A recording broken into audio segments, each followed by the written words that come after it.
Hello, fellow Astro Explorers. This is Samantha Holmes, and I'm going to be doing my report on the formation of the solar system and what compiles of it. All right. So the solar system, the creation of the solar system was widely theorized in the science community. One of the things, one of the most widest accepted theories is the Big Bang theory, where collection of particles within space was close to a dying sun, and exploded, forming the planets themselves. So one of the things that we're going to talk about today is our sun. The sun started as a protostar, then has turned into what we now classify as our sun, and in a couple billions and billions of years, it will turn into the red giant and explode.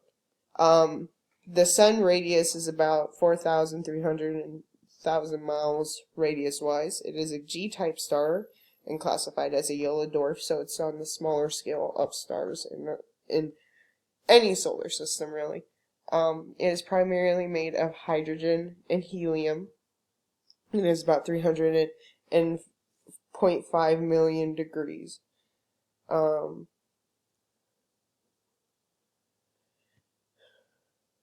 The hottest part of the sun is the coronas within the sun. The next planet is going to be the planet of Mercury. Mercury is about 35 million miles away from the sun. It's about 3,000 miles in radius, and a year on Mercury is about 88 days. Mercury is also one of the hottest planets of our sun, or of our solar system, and one of the smallest planets, or smallest of the naked eye planets, which there are 5, which we will all be covering. Its surface temperature is about 801 degrees Fahrenheit.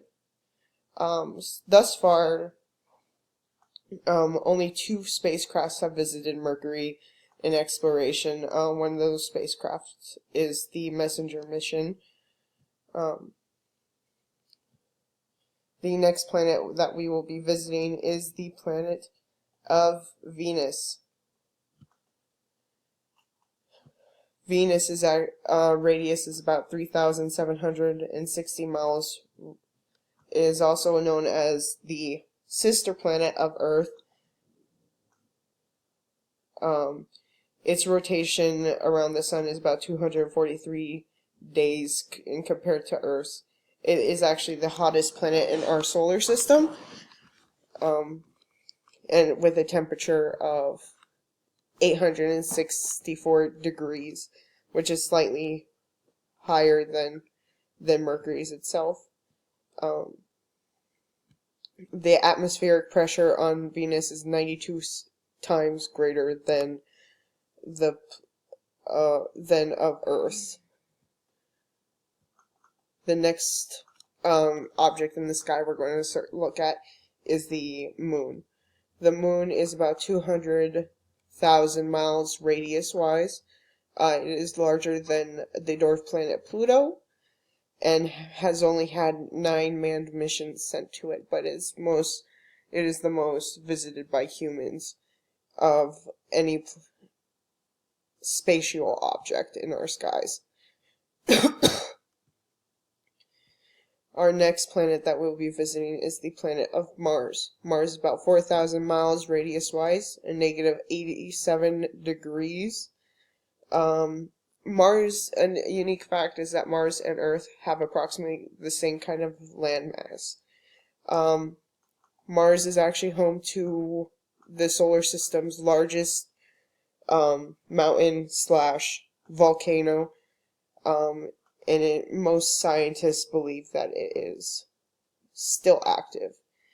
Mars, there have been 18 missions to Mars, which is the most out of all the planets in our solar system, in comparison to other planets that have either just been passed by or just visited by robots. The next space feature that we're going to be visiting is the asteroid belt. The asteroid belt is located in an area between Mars and Jupiter. There's about 7,000 asteroids within the asteroid belt, and gravitational influences can move asteroids outside of the belt. Usually, they're usually affected by Jupiter itself and Jupiter's own sort of gravitational pull that will throw them out of whack, personally. Okay, so the next planet we're going to be visiting is the planet of Jupiter. Jupiter is the largest planet in our solar system at 142 kilometers radius-wise. It is actually the fourth brightest object in our solar system, second to the Sun, Moon, and Venus. So, it has the shortest of all days within our system, and what is another interesting fact is the red spot that most people can see is actually a giant storm system that's been going on for thousands and thousands of years on Jupiter's surface. The next planet that we're going to visit is the planet of Saturn. Saturn is the second largest planet in our solar system, mostly noted for its extensive ice rings that surround it, and is the last of the naked eye planets going out throughout the solar system. Only 4 spacecraft have visited Saturn, but only in flybys. Another fact between Jupiter and Saturn is that spacecraft have only done flybys, but scientists are more interested in the moons that orbit around both planets, as they hold more similarities to Earth. The next planet that we are going to be visiting is the planet of Uranus. Uranus is about 51 kilometers radius-wise, a negative 216 Celsius.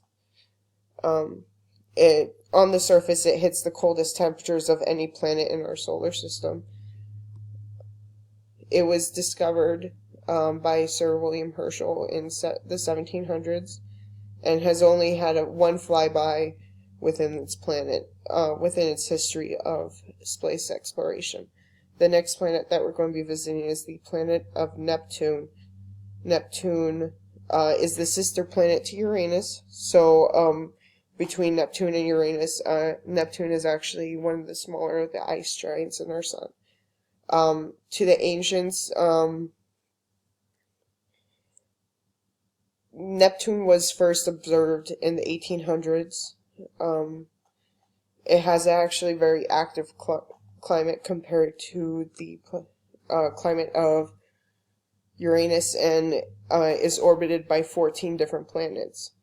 It was also just visited by one spacecraft mission as it moved on forward into our solar system. The next thing that we're going to be visiting is the planet of Pluto. Pluto is actually recently classified as the dwarf planet, and is is actually the largest of the dwarf planets, known dwarf planets. Kilometer-wise, it's 2,000 in radius, a negative 222 Celsius. It was reclassified as a dwarf planet in 2006, and also has 5 moons that are just as small as it is. Pluto is 1/3 water, and smaller than a number of moons in our solar system. One of the most interesting things that I discovered about Pluto is that its orbit actually takes it closer to the sun than most planets, which thaws the ice on the surface and creates a thin atmosphere of mostly nitrogen. Pluto sometimes has an atmosphere. It actually has a vanishing atmosphere, and it's one of the only planets in our solar system that does have a vanishing atmosphere. And that is my mission report. Thank you very much for a good semester, and have a wonderful evening.